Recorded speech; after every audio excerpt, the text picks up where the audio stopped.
Okay, so today we're going to be doing a risk assessment on my machines. So we've got my Cat Posi track there, the Kubota 5-tonner. We've got Harry from JR Safety Co. He's going to take us through all the steps involved in doing a risk assessment on your machines. Let's go. All right, guys. Here today I have with me Harry from JR Safety Co. How's it going? There you go, Harry. Thanks for coming down. Thank you. Thank you. Thanks for having us. No worries, man. So on the podcast the other day we spoke about risk assessments, and Jim and I thought, you know what, it might be a good idea to show everyone what is actually involved. All right, do you want to just talk us through what you do then? Yeah, so check all your stickers, so things like that. So if it's damaged where you can't see warning, or if it's completely missing, so there should be stickers like that one, say for your safety prop, but because that's hanging off, we'd probably replace that as well. Sticker on the back just for your swing area, so when you're moving the posi around, people know to keep clear. You have got a keep clear one there, which is under your number plate. So we'll probably end up replacing that or putting something near it. All right. And then just open the back, have a quick look, make sure your belt guard's there, fan guard up here as well. And then if you've got isolators, things like that. So that's a removable key isolator. So we'd recommend changing that to a lockable one. Okay. Because that way you can lock it out with a padlock to prevent anyone else using the machine while you're maintaining it, servicing it, any of that kind of thing. All right. What else? Hot exhaust. So we put a sticker up there as well. No worries. And then just the exact same on this side. So you put one here for your swing area. And then that one's fine, so we'd leave that as is. All right. So the stickers is the first thing you look at, yeah? Yeah. All right, 100%. Beautiful. And then what about the stickers? Do you have those on board or do you have to order them? Yeah, how does it work? If you come have a look at the ute.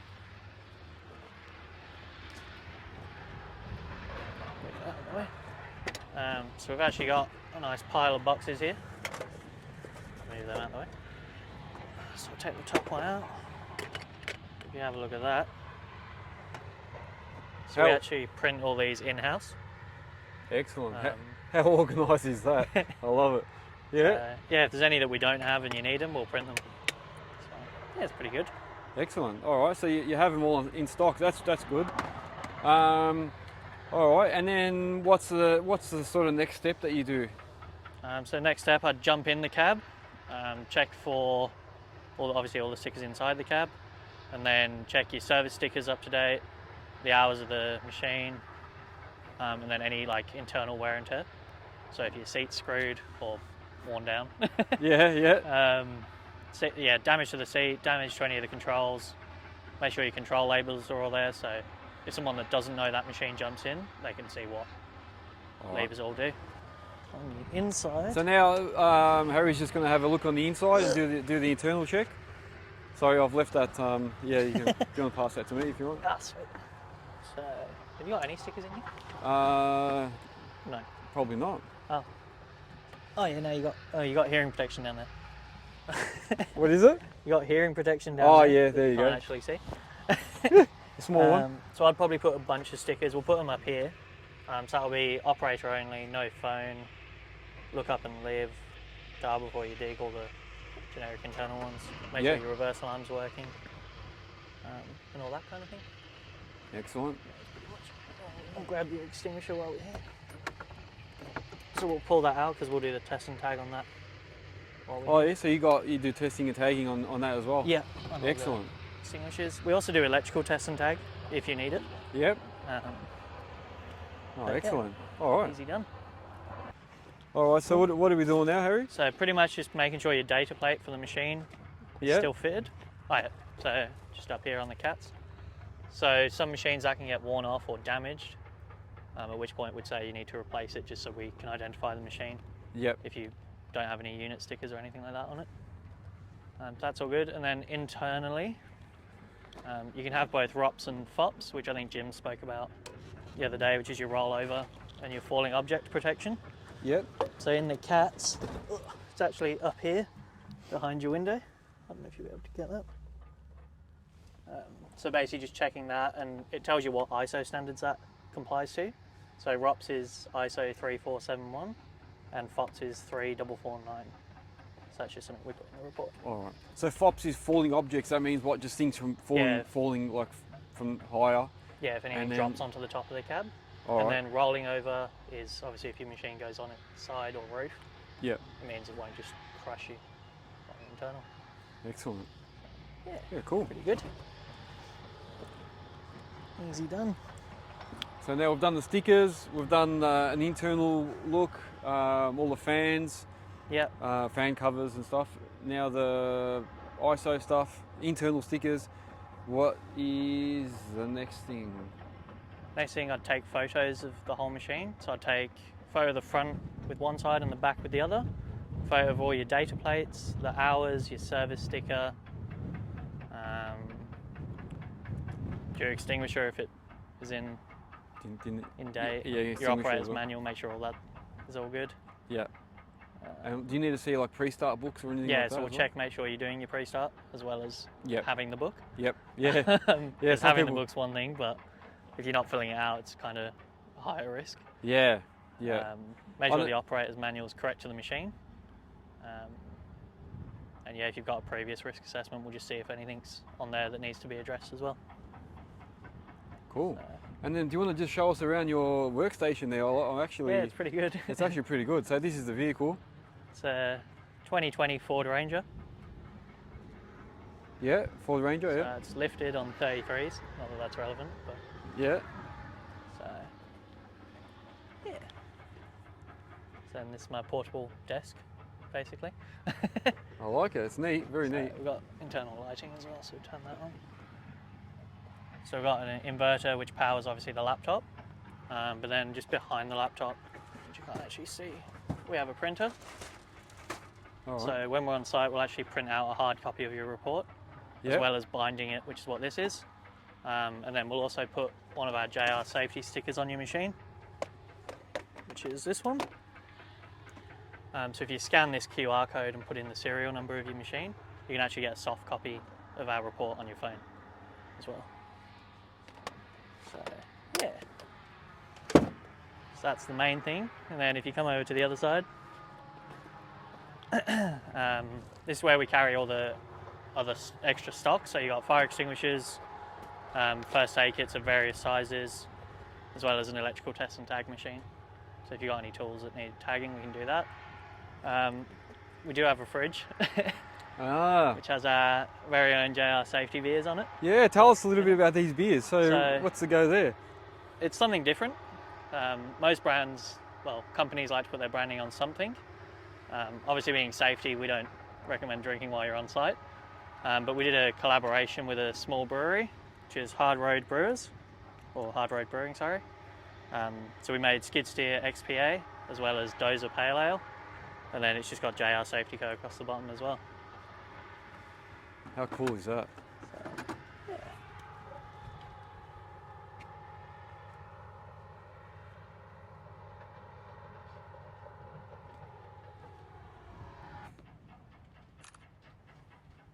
Yeah. Sweet.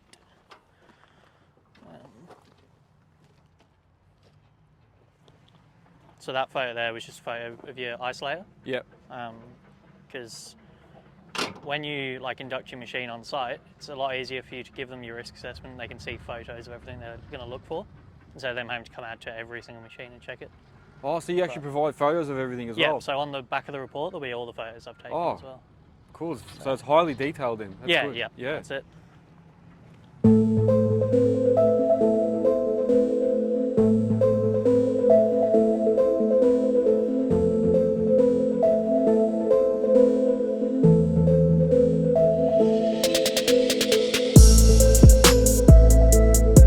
Size fitting to your machine.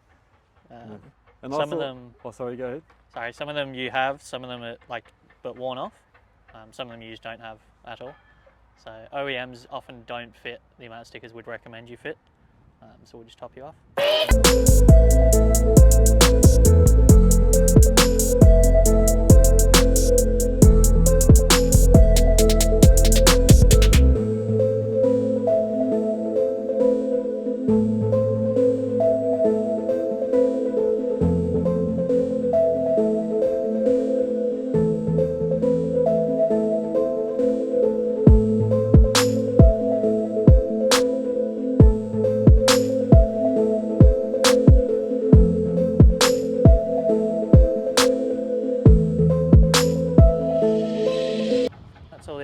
one's done. Okay.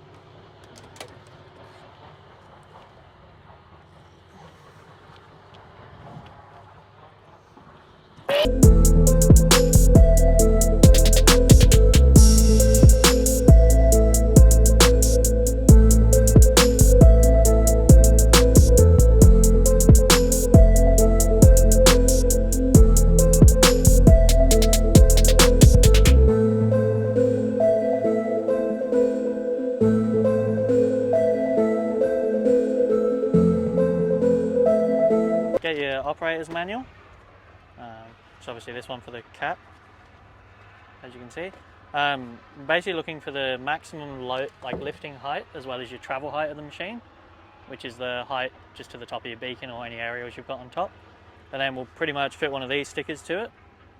Some sites specifically look for this, so if you don't have it, it can make it difficult for you to get on site. So.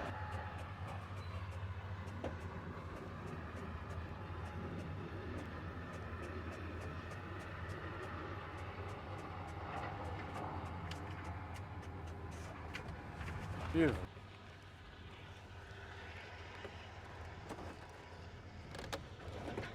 There we are. There's your report. Voila. Done. Easy done. Easy done. And then that's for you as well. So brand new extinguisher to go with it. Oh yeah, beautiful. So my one was out of date, yeah? Yeah, so yours was actually manufactured in 2017. They have basically a 5-year lifespan until they have to be regassed. Mm-hmm. It'll cost you a couple $100 to regas it, or $22 for a brand new one. So easy, Yeah. just grab a new one. Yeah, so you got your hard copy report. That will go in your machine, so if anyone needs it, you can hand it to them. We'll also give you one of these stickers, which will basically say the report number, and the report date, which is obviously today's date.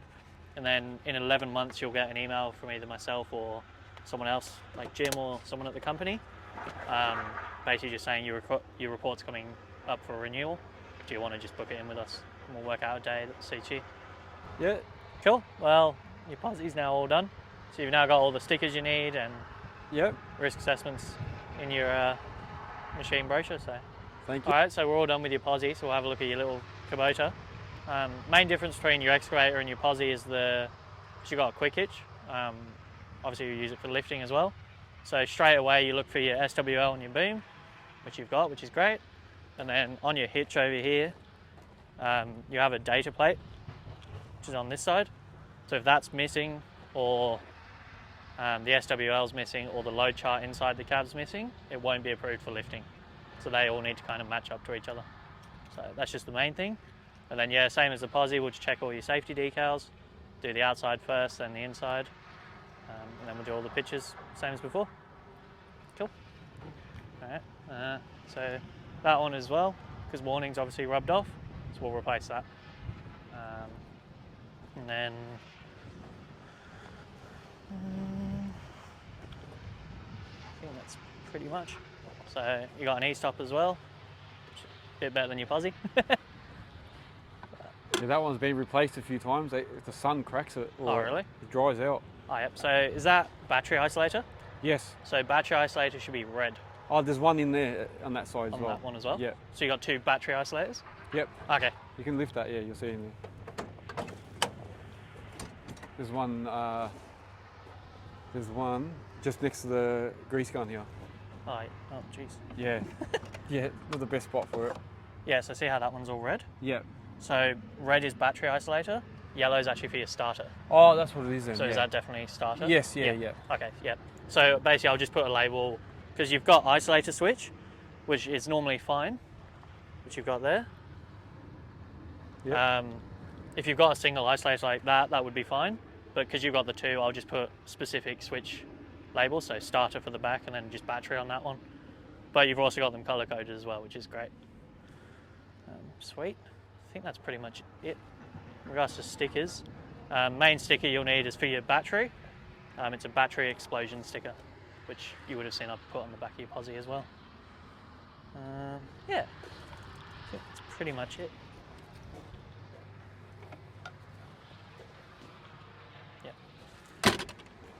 Yeah, so for stickers, oh there you go, you got it up here. So that's all right, but I would put one on the outside so that when all the covers are closed, you'll still be able to see it. So, easy. Cool. And then we'll just check the inside. So you don't even have to really jump in the cab for this, but you can see all the stickers on the window anyway. If you want to zoom. And then, so if you look above that, that's actually your load chart at the top of the window. So the main issue with Kubotas, a lot of the time, that load chart will not reference the fact that you've got a quick hitch on the front. So you'll have to basically minus the weight of your quick hitch in order to actually lift correct weights. So, yeah. All right. Is that like something that you guys do as well? Is that... Yep, so we actually do load charts. So if that got rejected on site, you could call us and we can come out and do a new one for you. And that includes the chart and the SWL. So we do SWL and DWL. So SWL is your static working limit. DWL is dynamic, so if you're picking up and then tracking away with it.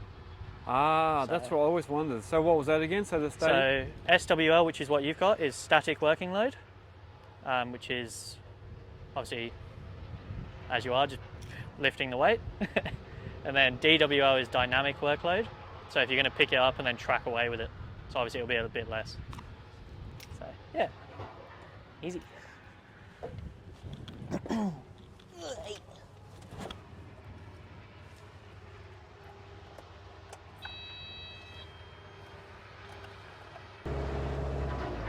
Perfect.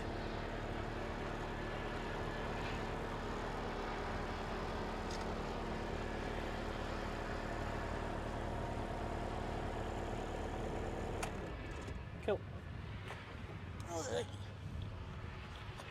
So one of the other things we just did, so when you do your risk assessment, you start the machine, just make sure no huge amount of smoke blasts out the back of the machine. That's just one thing that we need to check and make sure everything's all right.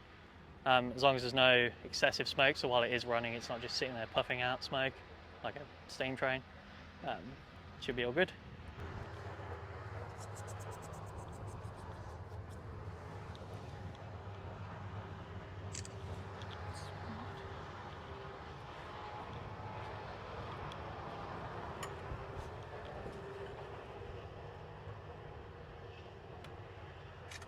So yeah, do you want to tell us about that light you were just saying? Sorry? Yeah, so some of the machines, yours doesn't have it, but will have a beacon that's kind of clear rather than coloured.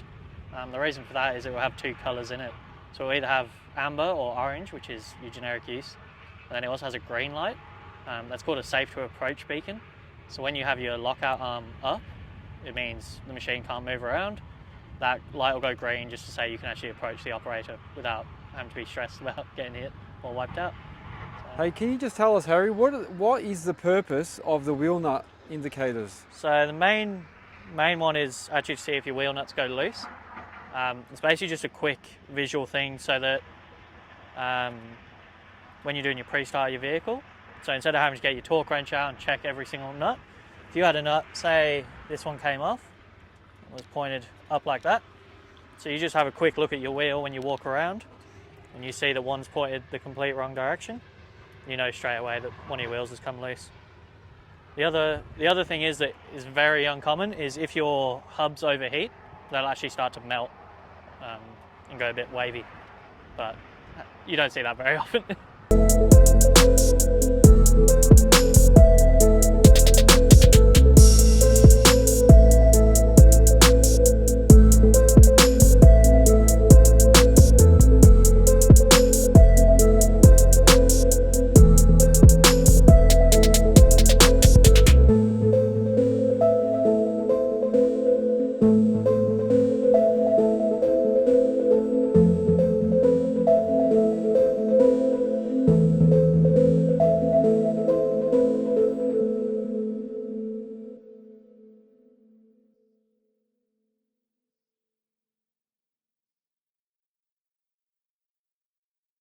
From JR Safety Co for coming out and showing us exactly how a thorough risk assessment is done. All right, so there you have it. That is a risk assessment from start to finish. So thank you to JR Safety Co Thanks for coming out and conducting this on my machines. It was actually interesting to see. I thought my machines were a lot more compliant, but there's obviously a few things they found. Nothing major, but still, you know, fire extinguishers, stickers, isolators, e-stops, all those sort of things, all important. So yeah, hope you enjoyed the video. Take care.